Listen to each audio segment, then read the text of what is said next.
Good morning guys, मैं Mohan Kumar Singh RSS science college Sitamarhi से जावा के इस वीडियो सेशन में आप सभी का बहुत बहुत वेलकम है। तो आज का जो हमारा टॉपिक है वो है फाइनल वेरिएबल्स एंड मेथड और साथ साथ final classes and after that there is a finalizer method. तो इन तीनों चीज़ों को हम लोग एक एक करके देखते हैं। सबसे पहले final variables and final methods. देखिए, अभी इससे जस्ट लास्ट वाला जो हमारा टॉपिक था वो इनहेरिटेंस चल रहा था और इनहेरिटेंस में हम लोगों ने पढ़ा था कि सब क्लास जो है सुपर क्लास के सारे प्रॉपर्टीज को इनहेरिट करता है। यानी कि कोई मेथड यदि सब क्लास सुपर क्लास के पास है तो सब क्लास उसको उस प्रॉपर्टीज को यूज करेगा, उसको रीडिफाइन कर सकता है या उसके वेरिएबल्स के वैल्यू जो है उसे चेंज कर सकता है। तो कहता है, देखिए फाइनल वेरिएबल्स एंड मेथड। तो पहले इसको देखें हम लोग।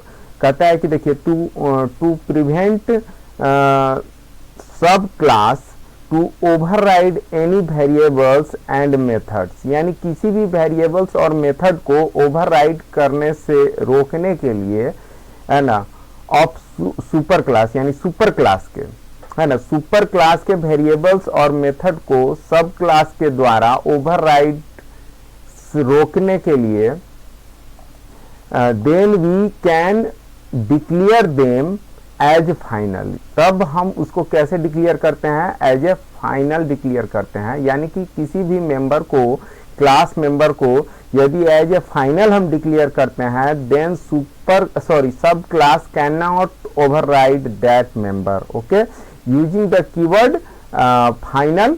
यहाँ पे देखिए using the keyword final as a modifier. अब एग्जांपल में देखिए, जैसे यहाँ पे final int total equal to 20 लिखा हमने। अब ये टोटल जो है, इंट टोटल, ये नॉर्मल वेरिएबल है। यदि केवल इंट टोटल है किसी सुपर क्लास के पास तो सब क्लास इस वेरिएबल के वैल्यू को चेंज कर सकता है। बट इसके पहले यदि हम फाइनल कीवर्ड लगा देते हैं then sub class can not be change this variable value. अगर वो सब क्लास में या डिराइव्ड क्लास कह लीजिए, चाइल्ड क्लास कह लीजिए, इसमें यदि वो चेंज करना चाहेगा तो there is an error occur, run time error आ जाएगा। उसी तरीके से यदि कोई मेथड है तो मेथड को लास्ट क्लास में मेथड ओवरराइडिंग हम लोगों ने देखा था लास्ट लेक्चर में। तो वहाँ पे हम लोगों ने देखा था कि कोई भी मेथड है किसी फंक्शनैलिटी के साथ सुपर क्लास में और सब क्लास उसको रीडिफाइन करता है नए फंक्शनैलिटी के साथ। तो जब भी हम डिराइव्ड क्लास के ऑब्जेक्ट से उसे कॉल करते हैं तो सुपर का कॉल ना होकर के सब क्लास का जो मेथड है वो कॉल हो जाता है। तो यहाँ पे जैसे सुपर क्लास में यदि फाइनल वॉइड शो हम लिखते हैं, किसी मेथड को फाइनल बना देते हैं, तो देखिए क्या कहता है कि final methods definition can not be altered, है ना। यानी कि फाइनल, अगर किसी मेथड को हमने सुपर क्लास में बना दिया है तो सब क्लास उसके डिफिनीशन को अल्टर नहीं कर सकता है और यदि हम अल्टर करते हैं तो there is a run time problem. उसके बाद कहता है also a final variable value can never be change, और उसी तरीके से कोई फाइनल वेरिएबल है वो भी कभी चेंज नहीं होता है। तो अब है कि किसी फाइनल वेरिएबल को हम कैसे, कहाँ पे इसका इस्तेमाल करेंगे। तो देखिए, जैसे टोटल है, सब्जेक्ट का टोटल मार्क्स है, टोटल वैल्यू है, तो वहां पे, या किसी क्लास का स्ट्रेंथ है, टोटल है, टोटल स्टूडेंट स्ट्रेंथ है, तो स्ट्रेंथ तो चेंज होगा नहीं उस क्लास के लिए स्पेशली, या फिर सब्जेक्ट का जो टोटल मार्क्स है वो भी चेंज नहीं होगा। तो in this situation that type of variable, वैसे वेरिएबल्स को हम फाइनल सुपर क्लास में ही उसको एज ए फाइनल डिक्लेयर कर देते हैं ताकि सब क्लास में बाई मिस्टेक चेंज ना हो, और यदि चेंज हो भी तो there is a run time problem, run time error आ जाए और at a time of programming हम उसे सुधार ले और इसके लॉजिकल एरर होने का संभावना 9 के बराबर हो जाता है। ओके, अब है अगला है फाइनल क्लास। देखिए फाइनल क्लास हम लोगों ने मल्टी लेवल क्लास से, मल्टी लेवल इनहेरिटेंस में देखा था कि कोई भी डिराइव्ड क्लास किसी नए क्लास के लिए बेस क्लास बन सकता है और वो किसी भी लेवल तक जा सकता है। तो वही कहता है कि sometimes during programming we may want that, हम चाहते हैं कि ये क्लास नो मोर एक्सटेंडेड, यानी कि अब वो क्लास किसी क्लास का बेस ना बने, उसका कोई नया ड्राइव ना हो। ओके, इन दिस सिचुएशन कहता है कि to do this we can use final keyword with class declaration, यानी क्लास के पहले यदि हम फाइनल कीवर्ड लगा दिए तो उस क्लास को आगे कोई भी क्लास इनहेरिट नहीं कर सकता है, उसका कोई डिराइव्ड क्लास नहीं बन सकता है ना। जैसे फाइनल क्लास एबीसी, तो एबीसी को यदि फाइनल कर दिया तो कोई भी नया क्लास इसको इनहेरिट नहीं कर पाएगा, यानी कि ये किसी भी क्लास का बेस क्लास नहीं बन पाएगा। लेकिन उसी तरीके से यदि हम लिखते हैं final class XYZ x tends PQR, इसका मतलब समझिए कि देखिए class XYZ is the derived class and PQR is the base class.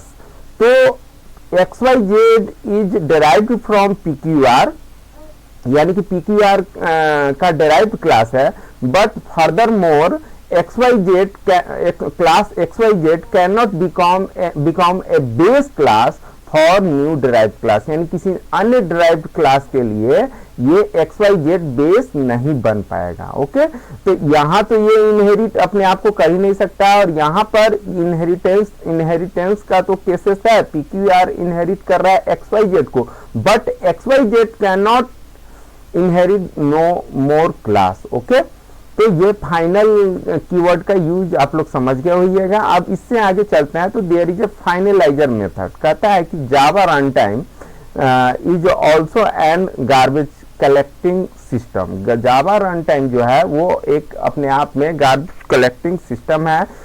तो गार्बेज कलेक्टिंग सिस्टम क्या करता है, तो कहता है विच automatically free up the memory resources use by the object, यानी ऑब्जेक्ट जो है जो भी मेमोरी रिसोर्सेज यूज कर रहा है उसको ऑटोमेटिकली फ्री अप कर देता है। कहता है बट ऑब्जेक्ट में hold other non object resources, लेकिन कहता है कि ऑब्जेक्ट जो है कुछ ऐसे भी नॉन ऑब्जेक्ट रिसोर्सेज है उसको होल्ड करके रखता है, जैसे फाइल डिस्क्रिप्शंस यानी फाइल्स के डिटेल्स और Windows system fonts etcetera.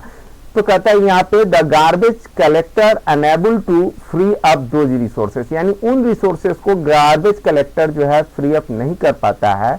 In order to free these resources, यानी किन रिसोर्सेस को, तो ये फाइल डिस्क्रिप्टर्स है या विंडोज सिस्टम फॉन्ट्स है, इन सबको फ्री अप करने के लिए we must use finalizer method, हमें फाइनलाइजर मेथड यूज करना चाहिए, which is similar to destructor in C++।